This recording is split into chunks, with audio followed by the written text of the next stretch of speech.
Outgoing NCBA President Philip Ellis spent the past year representing cattlemen and women all around the country. Reporter Brian Baxter takes a closer look at what life is like for Philip back on the ranch in Wyoming. Nestled in the Bear Creek Valley of southeastern Wyoming sits the Marsh and Ellis Ranch. Today, Philip Ellis heads the ranch, which is a family business that dates back to the late 1800s. I'm a fifth generation rancher. The sixth generation ranching is working into the ranch with me, and the seventh generation they're on the ground and running with grandsons and grandnephews. My family were in here very early. This area of southeast Wyoming in the 1870s, they discovered that the shortgrass prairie was a high quality grass and that cattle could thrive here. My great-grandfather came here as a teenager from Iowa, and he came to one of the big operations that had just built a big house in this valley, and within a few years he was an open range cowboy for that operation. Chugwater, Wyoming is just 45 miles north of Cheyenne, and while the high quality grasses are ideal for raising cattle, the harsh winter weather can be tough on the cattlemen and the livestock.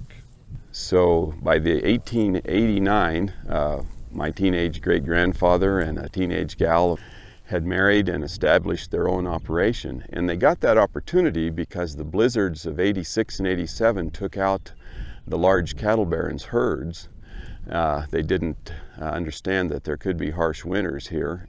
Through the years, the Marsh and Ellis Ranch has adapted to meet the changing needs of the beef industry. What was originally a registered Hereford operation has evolved into a commercial Red Angus Hereford outfit. The crossbreds thrive in the harsh conditions and still produce high-quality beef. About 30 years ago, when I came back and worked in and took over the operation, we changed and started crossbreeding with Red Angus. I think the Hereford's hardiness was famous in this area, for our winters can be harsh and the wind can be harsh. The Red Angus for the growth factor and the meat quality, cutability added into the Hereford makes a real good cross for this area. We've been really happy with those cattle. Our operation today is a commercial cow yearling operation. We calve cows and then we carry the calves over another season. Growing up, Philip's family taught him the importance of being a member of state and national livestock associations, a lesson that primed his desire to serve the beef industry. There are records going back to the 1940s of membership in the associations that become the National Cattlemen's Beef Association. We've always felt it's just very important because we're out here doing our work, but we realize that government, both state and national, that we need to join together with other ranchers to have a voice.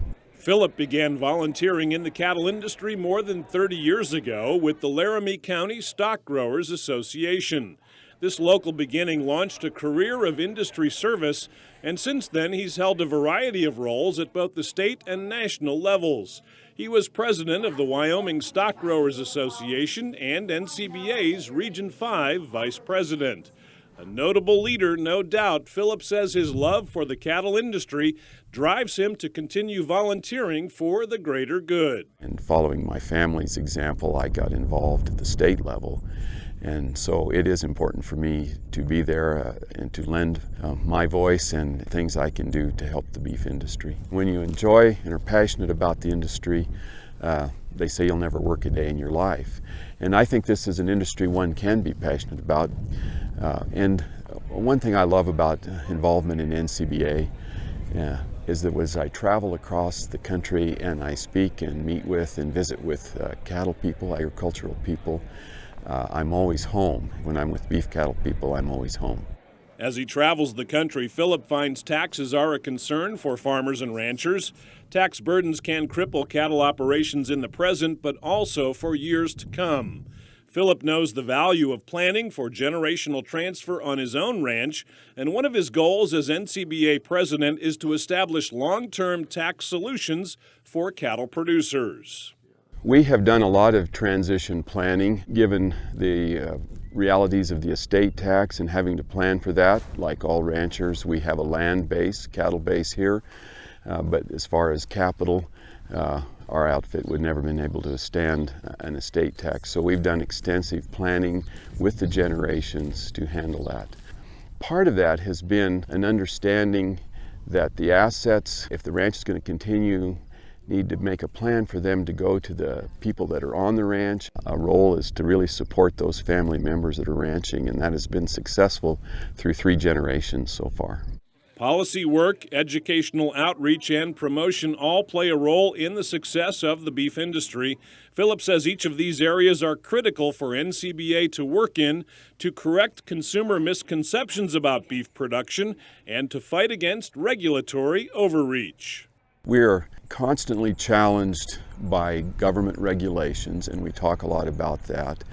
We need to have our voice out there to explain what we do on our ranches. Those of us in production agriculture are a minority of the population now, and there are so many people involved at the government level, and we need to explain what we do and make those regulations work for us. I think one of the big challenges we have is to understand and communicate with those who are critical of the beef cattle industry and agricultural in general, whether it's those that are critical in the policy process or those that are critical in our markets and in the foods and retail sector. If we can understand them and communicate our product, the value of our product, the healthiness of the beef product, and the good work that we do out here on our ranches. As Philip Ellis takes the reins as president of NCBA, he notes global trade is also an area of focus. He believes beef is the best protein not only for Americans, but for consumers worldwide. 96% of our population live outside the U.S., and as their protein needs grow, we want to be there to supply them and actually provide us opportunity on our ranches to continue to expand, grow incomes and improve our markets. The demand for our beef is there. We just need to work to provide access, and that's one thing NCBA is working hard and can do for the individual producer. We are deeply involved right now in the trade issue, and we have been for many years, but I look forward to some opportunities that are on the table right now to expand that. And I am passionate about beef being the best protein that we can supply, not only here domestically, but globally. I talk often about the rightness of our industry, and I think we are right. We have the best protein, and we have a protein that we raise in a renewable manner. That's the best thing that can happen to this grasslands here on my ranch, is for cattle to graze that grass. And while we're doing that, we're providing protein to the world.